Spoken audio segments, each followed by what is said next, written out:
महीनों तक ये कार्यक्रम चला और संपूर्ण जनकपुरी में सबको ऐसी पसंद था कि मानो हर घर में बारात आई हो और हर घर में जो है राम जी दूल्हा बन के पधारे। एक सखी पास में आकर के राम जी से धीरे से पूछती, बोले राम जी, बोले हे दूल्हा सरकार, आपसे एक बात पूछे। राम जी ने कहा हाँ पूछो। बोले अब तक तो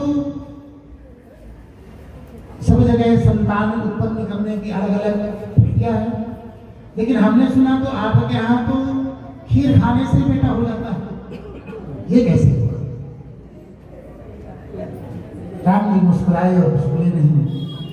अनेकों प्रकार से अनेकों प्रकार हास्य परिहास करते हैं और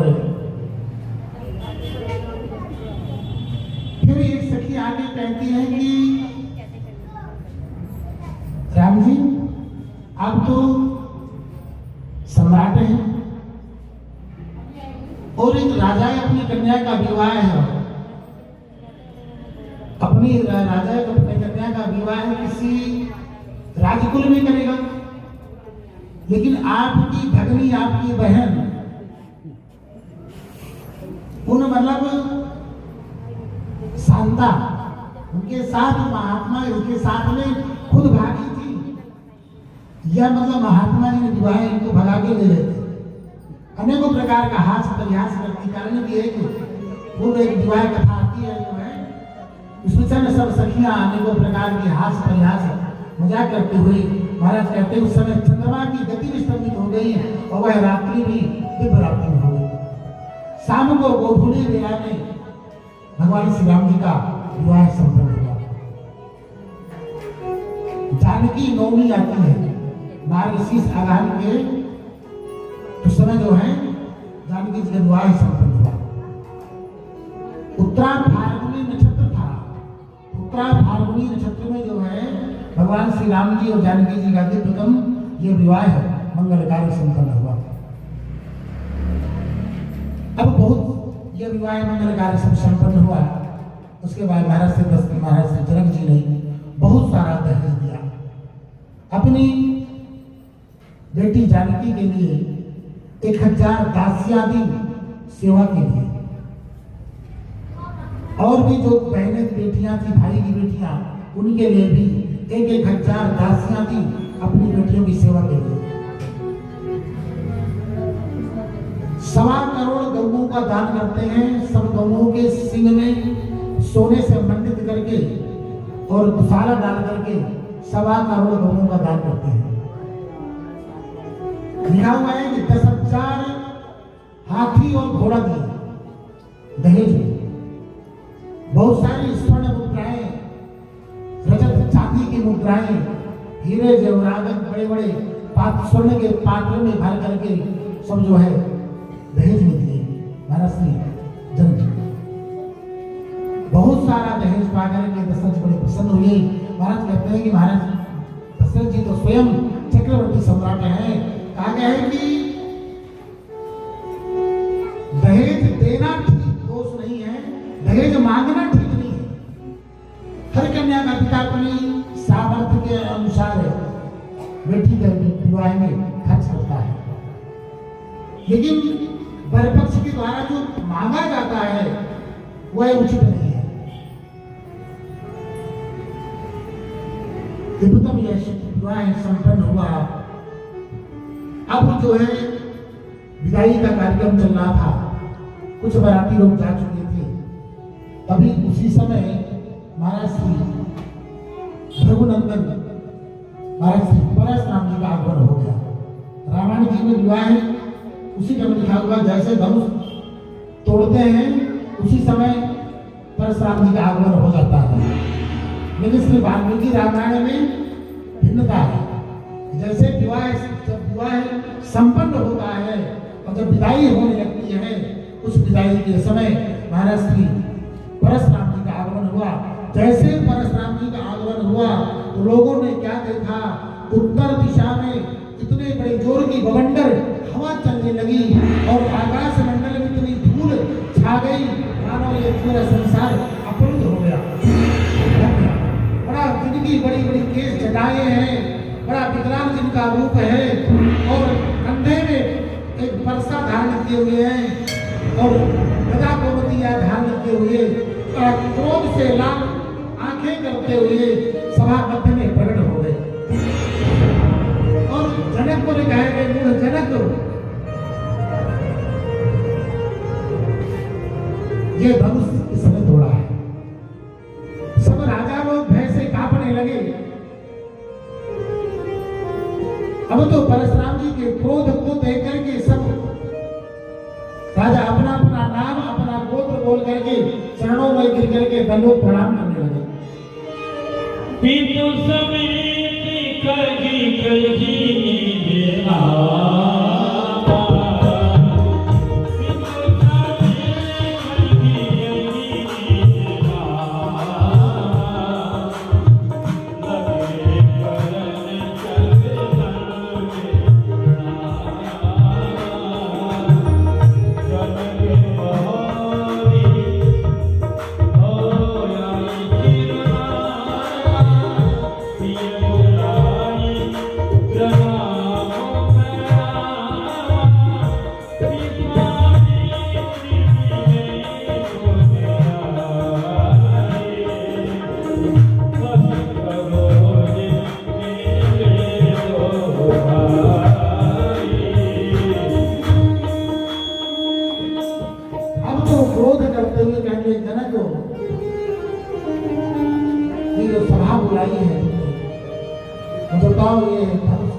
ये त्रिपुरा धनुष किसने भी तोड़ा है? तो सात बाहु के समान वो मेरा शत्रु दुश्मन है, उसका मैं वध करूंगा। ऐसा क्रोध करते हुए महाराज जब जनक जी ने देखा, हाथ जोड़ करके सामने खड़े हुए।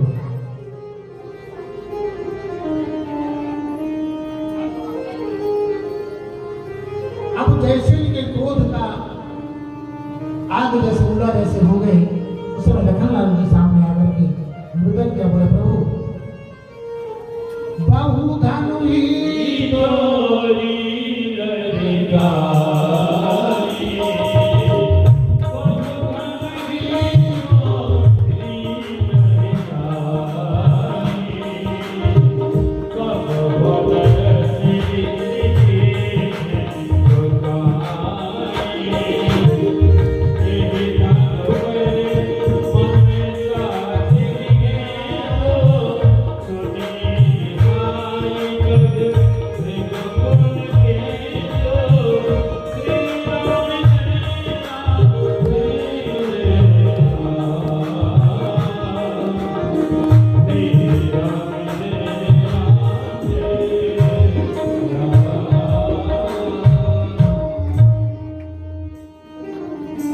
आज यहाँ लखनलाल जी संकेत कर रहे हैं। इस चौपाई का बड़ा गूढ़ रहस्य है। लखनलाल जी कौन है?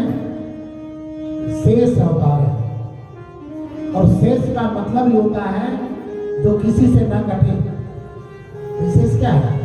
तो शेष रह गया, जो किसी से कटे, जो कभी किसी से विभाजित ना हो, वही तो शेष है। तो लखनलाल जी आज यहाँ इशारा कर रहे हैं, जिस समय दधीच ऋषि के अस्थियों के द्वारा जब भक्तासुर का वध होना था, भक्तासुर दैत्य था, उसका वध होना था। और वध कैसे होना था? जब दधीच महात्मा के हड्डियों के द्वारा जब जो आयुध बनेंगे, जो शस्त्र बनेंगे, उस शस्त्र के द्वारा ही महात्मा जी का वध होना था। मतलब ये क्या नाम है? भक्तासुर का। तो इंद्र स्वयं जो है भिक्षुक के रूप में महाराज श्री दधीच महात्मा जी के पास में गया। अब दधीच ऋषि का एक नियम था, प्रातः काल नित्य पुत्र श्रेष्ठ दान करने का। जो भी आए, जो मांगे, जब वहां आकर के जब दान मांगा एक ब्राह्मण के भेष में, तभी महात्मा ने कहा कि प्रभु आदेश करें, आपको क्या चाहिए? तो विप्रूप में आए इंद्र ने कहा, बोले प्रभु हम आपकी मृत्यु चाहते हैं, हड्डी आपकी अस्थियां चाहते हैं। अब सोचो कोई व्यक्ति मांगने आए किसी के पास, पर्ची काटनी, और व्यक्ति पूछे बताओ क्या क्या सेवा करें? अगला व्यक्ति कहे भैया हम तो आपकी मृत्यु मांगने आए हैं, सोचो क्या कहते हैं।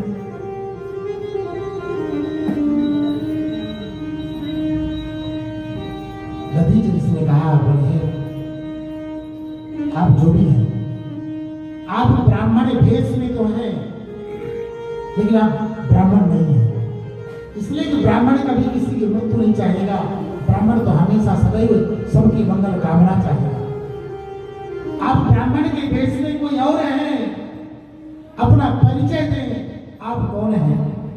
आपको मैंने वचन दिया है तो आपको मैं अपनी अस्थियां हड्डियां दूंगा, जरूर दूंगा, लेकिन पूर्व में आपका परिचय जानना चाहूंगा, आप कौन है? इंद्र अपने असली रूप में आकर के बताया कि हे महात्मा, मैं देवराज इंद्र हूं और वृत्तासुर के वध के लिए आपकी अस्थियां चाहिए। आपकी जो हड्डियों से जो वज्र का निर्माण होगा, उस वज्र के द्वारा ही वृत्तासुर का वध हो सकता है। और वह वृत्तासुर सब देवताओं को, ऋषियों को बहुत सताता है और दुखी करता है।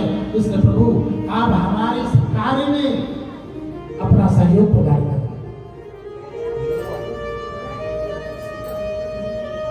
महाराज दधीच ने कहा है, इंद्र अरे पता है शरीर कितना प्रिय है, देह प्राण के प्रिय कुछ नहीं। संसार में सब कुछ प्रिय है, लेकिन अपने शरीर से प्रिय कुछ भी नहीं है। हम किसी असाध्य रोग में पड़े हो, मरणासन अवस्था में क्यों पड़ा हो, तब भी कोई जीने की परिकल्पना करता है कि मैं एक बार ठीक हो जाऊं। गुस्से में, क्रोध में बेशक बोलते हैं कि जो मृत्यु आ जाए, तो बोलना बड़ा सरल है। सत्य में मृत्यु आ जाए तो हम भाग देंगे। एक मैया थी, घर का बेचारी साथ दिन काम करती, गोबर लकड़ी कंडा, परेशान। एक दिन दुखी होकर के कहने लगी कि नहीं है कि यमराज आ जाए और मैं मर जाऊं, मेरी मृत्यु हो जाए। बहुओं ने परेशान कर रखा है, ये शरीर छूट जाए अच्छा है। तो गोबर का एक अपना जो है नहीं बेटा, जैसे ऊपर झगड़ा ऊपर रखी सर पे है, ऐसा बोलने लगी। उसी समय यमराज जी आ गए, बोले भैया चलो, मैं यमराज आ गया आपको देने के लिए। अरे बोले नहीं नहीं, मैं मजाक कर रही थी। नहीं हम तो मजाक कर रहे थे, अभी कौन मरना चाहेगा। कहने का मतलब कि क्रोध में, गुस्से में बेशक बोलते हैं, लेकिन सच में ये शरीर जो है बड़ा प्रिय है, इसके प्रति सबका बड़ा मोह है, जल्दी से शरीर नहीं छोड़ना चाहता। तो दधीच ऋषि कहते हैं महात्मा पता है इंद्र, देवराज इंद्र, यह शरीर कितना प्रिय है और प्रिय हो भी क्यों है? कारण कि यह शरीर के माध्यम से ही उस परमात्मा को पाया जा सकता है। और सच में शरीर की सार्थकता तभी है जब इस शरीर के द्वारा हम सत्कर्म करें। इसलिए कि 84 लाख योनि भ्रमण करने के बाद हमें लास्ट में मानव तन मिलता है, और मानव तन केवल इसलिए मिलता है कि अपने जीवन को हम सफल बना लें। कारण कि और जितनी योनियां हैं, पशु पक्षी जीव जितनी भी योनि है, उस योनि में जीव को यह नहीं पता होता मेरा कर्तव्य क्या है, मुझे करना क्या चाहिए, क्या उचित है और क्या अनुचित है। लेकिन मानव जीवन में हमें हमारे सद्गुरुओं के द्वारा हमारे सदग्रंथों के द्वारा, हमारे माता पिता के द्वारा, हमारे बड़ों के द्वारा हमें सिखाया जाता है कि जीवन का परम सत्य यही है। ये शरीर पाकर के कि हमने उसी तरह जैसे सांसारिक जीव है, उसी तरह कि हमने पूरा जीवन व्यतीत कर दिया, और उस पशु में और उस मनुष्य में कहीं कोई अंतर नहीं है, कोई फर्क नहीं है। इसलिए फिर जीव लास्ट में पश्चाताप करता है कि सच में यह जब मृत्यु का जब समय होता है तो सबसे पहले कंठ अवरुद्ध होता है, बोलने की शक्ति, सुनने की शक्ति समाप्त हो जाती है।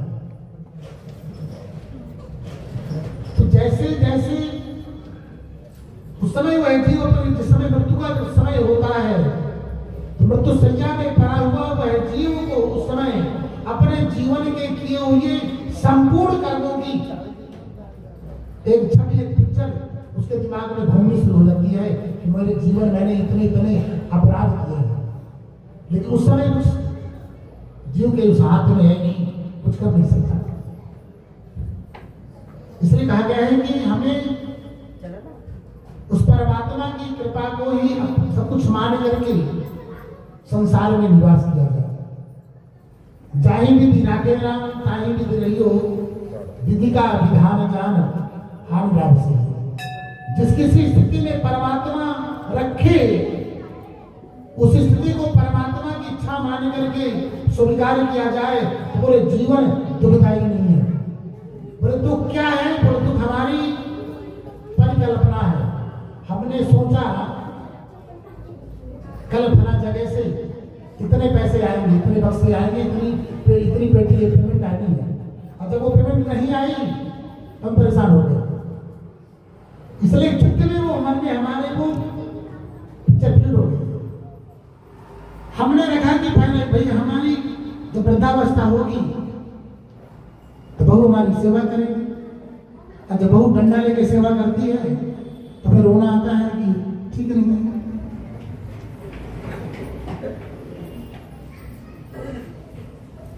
तो बोले आशा ही परमम दुखम नैराश्यम परमम सुखम। आशा ही दुख है और निराशा ही सुख है। पर दुख क्या है? जो हमने सोचा कि ऐसा होगा और जब नहीं हुआ तब दुखी हो गए। तो पहले ही ऐसे मन में भाव रखें कि परमात्मा जैसे रखेगा वही ठीक है। और जब ऐसी स्थिति में हम जीवन जीने की आदत बना लेते हैं तो बोले संसार में बड़ा से बड़ा दुख भी हमें दुखी नहीं कर सकता। एक महात्मा जी थे, गंगा पार हो रहे थे, नौका में बैठे थे, तभी बड़े जोर की हवा आई और इतने जोर गंगा जी में बाढ़ आई कि मतलब गंगा की उछाल भरती हुई गंगा जी का पानी नौका में जाने लगा। नौका पूरी पानी से भर गई। अब महात्मा जी को लगा कि नौका तो डूबने वाली है। अपना उठाए कमंडल गंगा जी का पानी ले लेकर के नाव में डालने लगे फटाफट। तो जो साथ में बैठे थे उन्हें जोर से धक्का मारा। बोले महात्मा जी दिमाग खराब हो गया है, अरे तो नाव डूबने वाली है, ऊपर से तुम पानी डाल रहे हो। तो महात्मा जी सुने नहीं, डालते रहे। 3-4 हुसा महात्माओं को लोगों ने मारा भी, लेकिन महात्मा जी किसी के सुने नहीं, डालते रहे। थोड़ी देर बाद हवा शांत हो गई और नौका में पानी आना बंद हो गया। तो उस नौका से कमंडल से पानी लेकर के बाहर डालने लगे। तो ने पूछा, बोले ये क्या है? तो बोले ये है, पहले लगा कि परमात्मा डुबाना चाहता है, तो लगा जब डुबाना चाहता है तो क्यों उसकी सहायता की जाए जल्दी। पानी में जब नहा रहा पानी भले पानी लगा कि ये तो डुबाना चाहता है, तो बोले जब डुबाना चाहता है तो जल्दी क्यों ना हो, हम भी थोड़ा सा उसमें सहायता करें तो हम जल डालने लगे।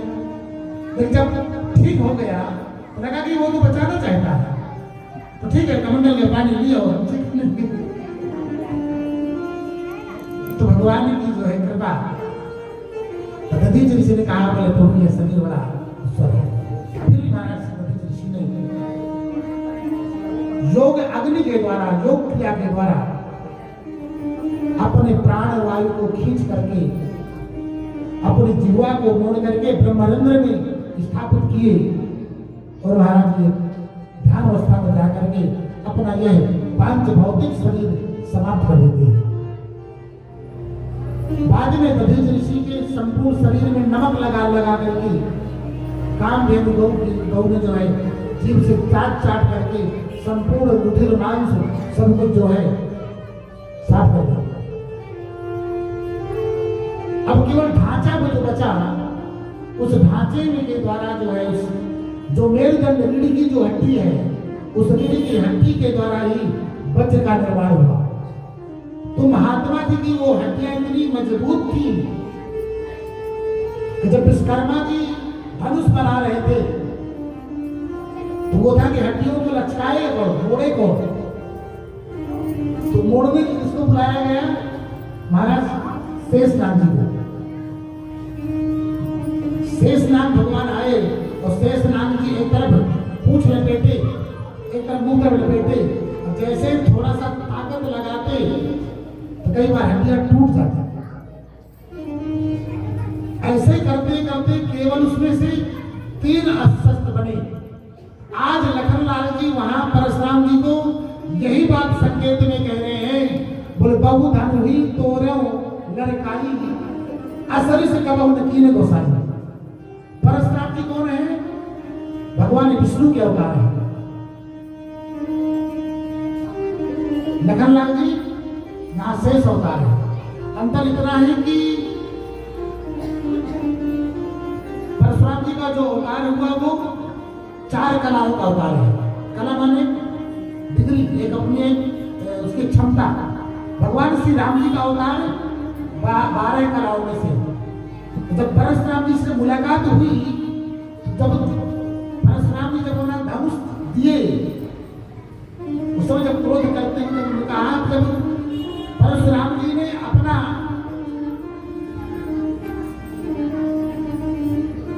आज यहाँ लखनलाल जी कह रहे हैं, बोले प्रभु बहुत तोरे वाला इस समय आप में अपना कार्य साधन करना था आपको, तब तो आपने तरह गुस्सा क्रोध किया नहीं। अब यहाँ आप क्रोध कर रहे हैं, अनेकों क्रोध करते उस समय जो है प्रभु राम जी सामने आकर के कहा, बोले हे प्रभु सब भाग से मैं आपसे छोटा हूं और इस धनुष को तोड़ने वाला कोई और नहीं, कोई आपका दासी होगा।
मेरा तो छोटा सा नाम केवल राम है और आपको सब भाग्य से आपका नाम उससे श्रेष्ठ है, उससे आप श्रेष्ठ हैं, सभी गुणों से बड़े हैं।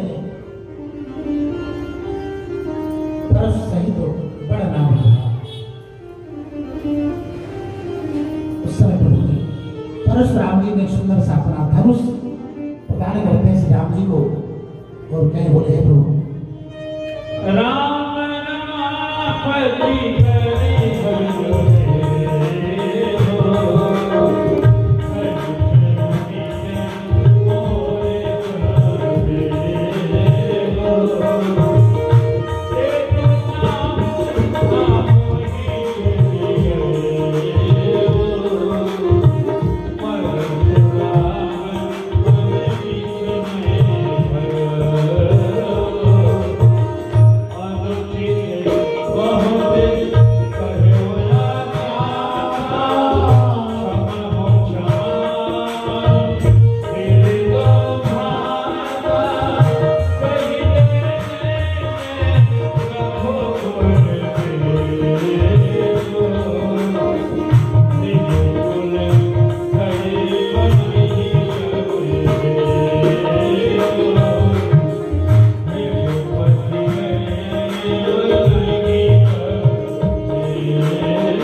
उसके लिए आप भगवान नारायण विष्णु अवतार हैं, उस धनुष को लें और उसकी प्रतिज्ञा खींच करके मेरे मन में जो संदेह है, जो भ्रम है, उसे दूर कर दो। अब तो जैसे प्रभु के हाथ में वो धनुष आया, देखते देखते प्रतिज्ञा स्वयं ही खींच ली। अब तो जैसे वो धनुष प्रतिज्ञा खींची, परशुराम जी को भान हो गया कि भूमेर भार अवतार आयो। बड़े बड़े जो राक्षस दैत्य हैं, उन सब का भार उतार को दूर करने के लिए प्रभु भगवान श्री नारायण का ही दिव्य अवतार हुआ है। कारण कि जब रावण को मर्दन आदि मारीच आदि के द्वारा यह संपूर्ण पृथ्वी के वासी बड़े दुखी हुए, उस पृथ्वी दुखी होकर के भगवान नारायण के पास जाकर के प्रार्थना की। भगवान नारायण ने सबको आदेश नहीं किया कि यह शीघ्र ही जो है मैं राम अवतार में जो है त्रेता में दशरथ जी का पधारूंगा, उसमें संपूर्ण यह पृथ्वी का भार दूर करूंगा। वही भगवान श्री राम जी का अधिपतम अवतार हुआ। परशुराम जी ने सुंदर सा रूप दर्शन किया और जैसे वह धनुष प्रभु ने खींचा तो साथ में जो परशुराम जी की 4 कलाएं थी, वो भी भगवान श्री राम जी में समाहित हो गई। यहाँ भगवान श्री राम जी को जो है 16 कलाओं में परिपूर्ण हो गए।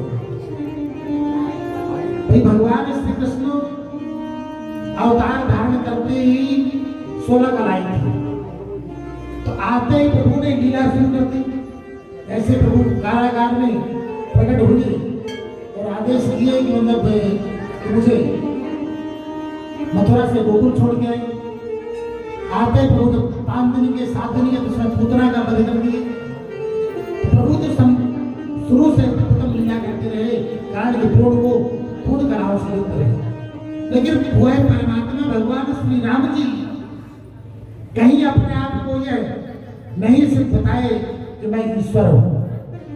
उन्होंने संसार में रहते हुए संसार की संपूर्ण मर्यादाओं का पालन करते हुए प्रभु ने संसार में सब जीवों के जीने के लिए एक उपदेश करते हैं कि संसार में कैसे रहना चाहिए, संसार में कैसे जीवन जीना चाहिए। इसलिए श्री राम जी की जो लीला है वो अनुकरणीय है।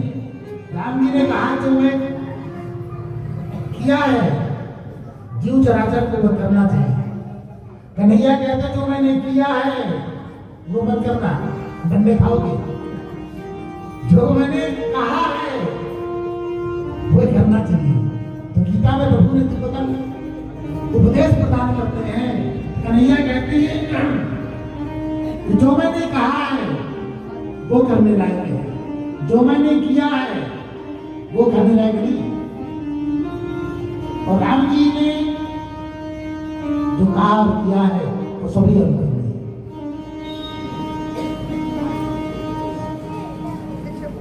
परशुराम जी को प्रथम परिक्रमा करके भगवान श्री राम जी का दर्शन दिए और पुनः जो है महेंद्र पर्वत में जो है माता जी जाकर के तपस्या करने पहुंचे।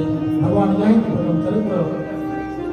अब यहाँ इनके जाने के बाद में दशरथ जी भी ये सब उन्होंने महाराज श्री सम्राट दशरथ जी ने देखा। तो परशुराम जी के जब क्रोध को दशरथ जी ने देखा कुछ समय के लिए मूर्छित हो गए, भयभीत हो गए। और वहां बाग में जाने के बाद तब वहां से दशरथ जी महाराज अपने जब बाकी जो शेष बराती थे वो सब को लेकर के अयोध्यापुरी के प्रस्थान करते हैं और दूल्हा सरकार वहाँ बहुत समय तक वहाँ निवास करते हैं। और उस बहुत समय निवास करने के बाद में महीनों रहने के बाद में प्रभु ने वहाँ से विदाई लेते हैं। और अब जैसे अयोध्या में पधारे आज जगत जन पहली बार दुल्हन के रूप में जैसे प्रभु मैया आई, सभी तो अयोध्यावासी बड़े प्रसन्न हुए।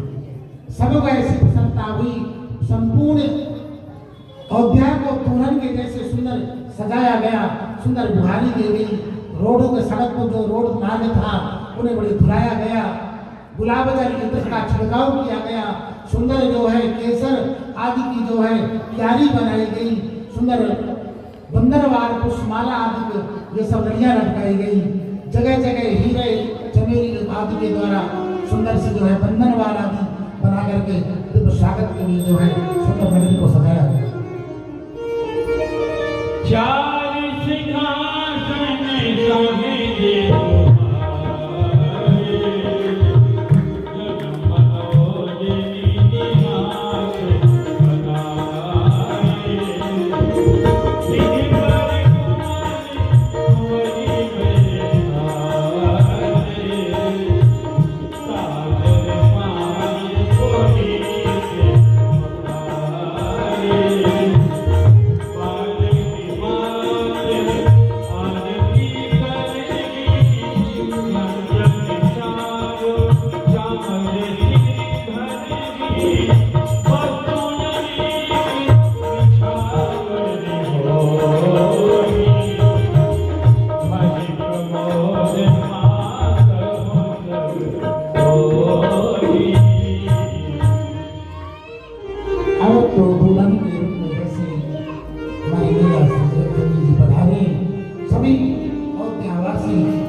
सभी गाय की जो है सुंदर स्वागत करती है, मंगल गीत गाती है और परिछन होता है। जब दुल्हन पहली बार आती है तो परिछन होता है, तो अपने ही उठा करके सब लोग आरती करते हैं और पहली बार जो है महल में प्रवेश हुआ। कोहबर में जाते, जिसे हम थापा कहते हैं, कोहबर में जाकर के वहाँ अपने कुल देवी देवताओं की जो है पूजा अर्चना होती है। बहू के रूप में जानकी जी पधारी और जानकी जी के सुंदर स्वरूप को देख करके वहाँ महाराज श्री वाल्मीकि जी एक उपमा लगते हैं कि संपूर्ण उपमा मुझे थोड़ी लगती है, कम लगती है। जानकी जी कितनी सुंदर है, बोले जानकी जी स्वयं अपने जैसे ही सुंदर है, कारण कि संसार में ऐसी कोई वस्तु मिली नहीं जिसकी उपमा श्री जानकी जी से दी जा सके। उपमा उसकी दी जाती है जो उससे श्रेष्ठ हो। इसी के लिए कहते हैं भैया आप तो सूर्य के समान हैं, लेकिन सूर्य को ही क्या कहें कि आप किसके समान हो। किसी को उपमा दे भैया आप तो चंद्रमा जैसे शीतल हो, लेकिन चंद्रमा को ही किसकी उपमा दे कि आप किसके जैसे शीतल हो। उपमा हो तुम्हारे उपमा देते हैं। आज श्री जानकी जी का जो सौंदर्य है, जो सुंदरता है, वो अनुपम है, दिव्य है, वो शब्दों से अव्यक्त है। कहा गया कि जो जिन नेत्रों ने दर्शन किया उनके पास वाणी नहीं है, और जो वाणी बोल सकती है तुमने देखा नहीं। भगवान भगवती का यह दिव्य सौंदर्य रूप देख करके सब देवता लोग स्मरण करते हैं। बड़ा सुंदर जो है यह मंगल कार्य हुआ। अब यहाँ मैया कई दिन जब मुंह देखा माता कैकेयी नहीं, तो सुंदर सा कनक भवन जो है जानकी जी को मुंह दिखाई में भेंट करती है। सभी ने आकर के अलग अलग जो है सुंदर भेंट प्रदान करते हुए जो है जानकी जी को मुख दिखाई का सुंदर महोत्सव संपन्न होता है। सबको बड़ी प्रसन्नता है। संपूर्ण अयोध्यावासी यह ऐसा महोत्सव ऐसा लग रहा है मानो सबके घर पे ही आज महारानी की पधारी हो। अब तो यह सुंदर कुछ समय चलता रहा। अब एक दिन की बात थी, महाराज जनक जी के यहाँ से जो घोड़े हाथी जो दहेज में आए थे वो कई दिन हो गए, कुछ खाए नहीं, कुछ पिए नहीं। मंत्रियों ने जो घोड़े आदि की जो व्यवस्था देखते थे, तो महाराज से दशरथ जी से कहा कि महाराज जो जनकपुर से जो दहेज में जो हाथी घोड़ा आए हैं वो कुछ खा नहीं आए। ये बात इसके माध्यम से जानकी जी जी आज घुड़सवार जहाँ ये सब बने हैं वहां पहुंची और सबके हाथ में अपना हाथ फेरती हुई कह रही थी, आप सब कुछ खा क्यों नहीं? सभी हाथी और घोड़ों के आंखों से आंसू गिरने लगे और सर हिलाते हुए कहते हैं, बोली बेटी तुम तुम्हारी बेटी हुई ना, तो बेटी क्या हम सब कैसे कुछ खा पी सकते हैं? धन्य है वो संस्कार, पशु में भी जो वो संस्कार महाराज श्री जनक जी की व्यवस्था देखिए, कितने त्यागी कितने विरक्त, कैसे खाओ। जानकी जी हाथ अपना सुंदर सा हाथ घुमाती हुई कहती हैं, सभी वहां से अपना सर हिलाते हैं, बोले हम खा नहीं सकते। यह संदेशा महाराज जनक जी पहुंचाया गया। तो जनक जी वहां आकर के महाराज 500 बीघा जमीन लेकर के अपने उन हाथी घोड़ों को चढ़ने के लिए अलग से महाराज श्री दशरथ जी के हमसे भेंट करते हैं कि हमारे यहाँ पे दहेज में जो हाथी और घोड़ा जो आए हैं वो घास चढ़ने के लिए ये अलग से भूमि इनको जो है आवंटित की जाए। ये संस्कार जो है ये अब तो ये महोत्सव चल रहा था, अब तो सभी अयोध्या वासियों के मन में यह भाव था कब वो दिन आएगा जब रघुनाथ जी राजगद्दी में विराजमान होंगे और वह सुंदर स्वरूप देखने का हम सबको परम सौभाग्य प्राप्त होगा। दशरथ जी महाराज चक्रवर्ती सम्राट महाराज ने देखा कि संपूर्ण प्रजा सभी अयोध्या वासियों की यह परिकल्पना है और स्वयं दशरथ जी की इच्छा है, तब तो ये विवाह कार्य भी संपन्न हो गया है।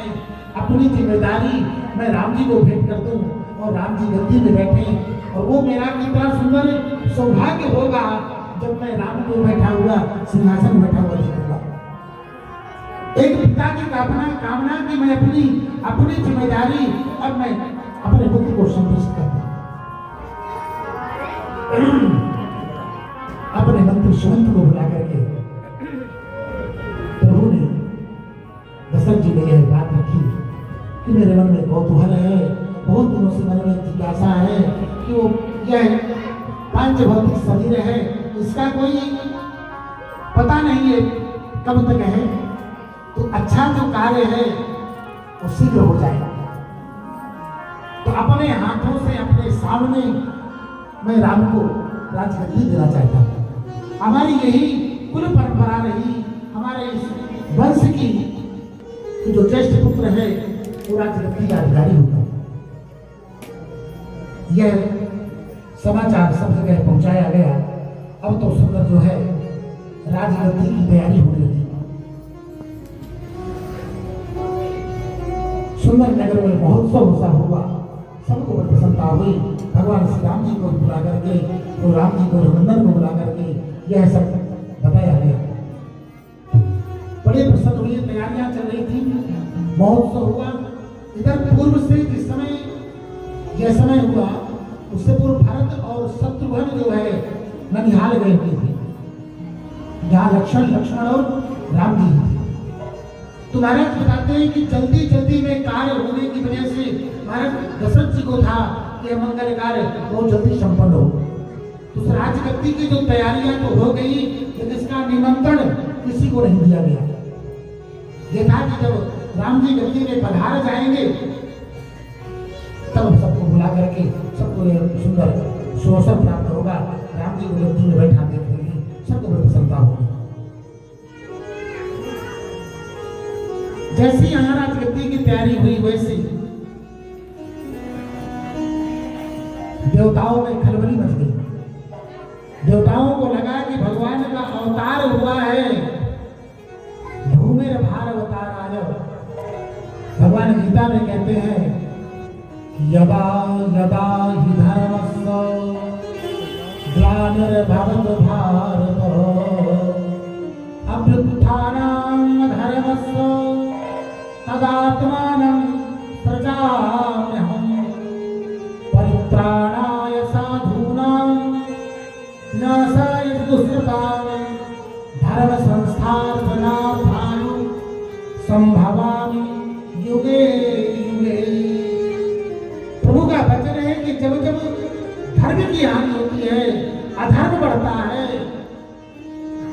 गौ ब्राह्मण के हित के लिए तब मैं अलग अलग रूपों में, अलग अलग युगों में, अलग अलग स्वरूपों में अवतार धारण करता हूं। तो प्रभु का अवतार हुआ है इस पृथ्वी का भार दूर करने के लिए। देवता लोग विचार करते हैं कि प्रभु जब राजगद्दी में बैठ जाएंगे तब दुष्टों का संहार कैसे होगा, इन सांसरों का वध कैसे होगा, हमें कुछ उपाय करना चाहिए। सरस्वती जी को सब देवताओं ने भेजा, मेरी भगवती आप जाकर के इनमें से किसी की मति फेर दे जिससे यह राजगद्दी हो ना पाए। सरस्वती जी ने कहा पूरी अयोध्या में ऐसा कोई भी नहीं है जिसकी मति में मेरा असर हो सके, नहीं हो सकता।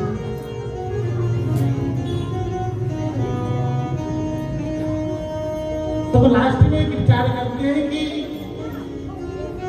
कैकेयी जी की जो परम दासी है, ये कैकेयी की दासी है मंथरा, कैकेयी देश से ही आई थी दहेज में सेवा के रूप में। उसी मंथरा की मति को जो है सरस्वती जी ने घुमाया। अब तो यहाँ राजगद्दी की तैयारी चल रही थी। अब ये उल्टा सांस लेती हुई जो चुगलखोर होते हैं ना, बड़े चतुर होते हैं, बोलने में इतने चतुर होते हैं कि झूठ को भी सच बना देना परम कला होती है। अब तो भागती भागती रोटी टूटती अपना एक विकल स्वरूप बना करके कैकेयी मैया के पास में गई और कैकेयी से कहने लगा, बोली देवी तुमने सुना है कितना बड़ा अनर्थ हो गया।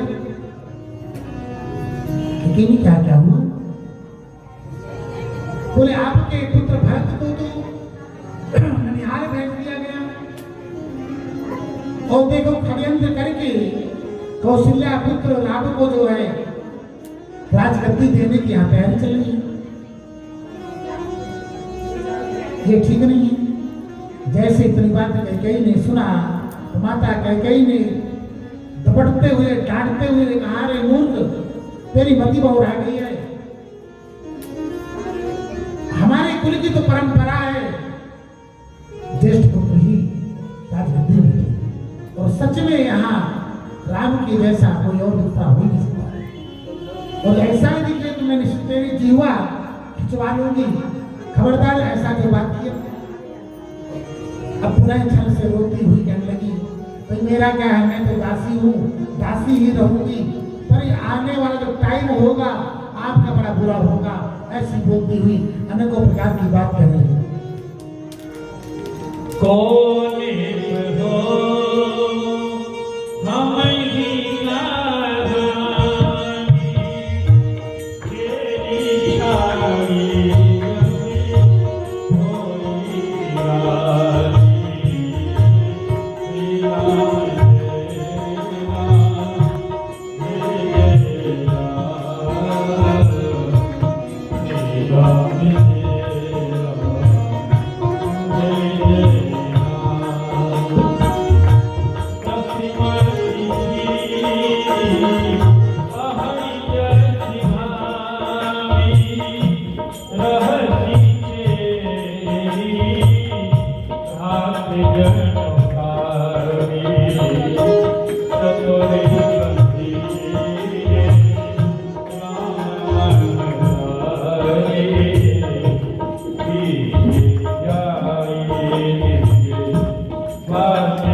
हम ही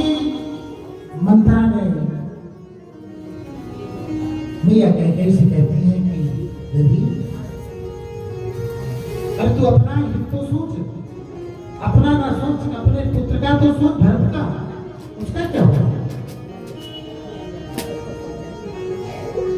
मत हो रही तो आप भी इस राज यज्ञ को आप कर सकते हैं।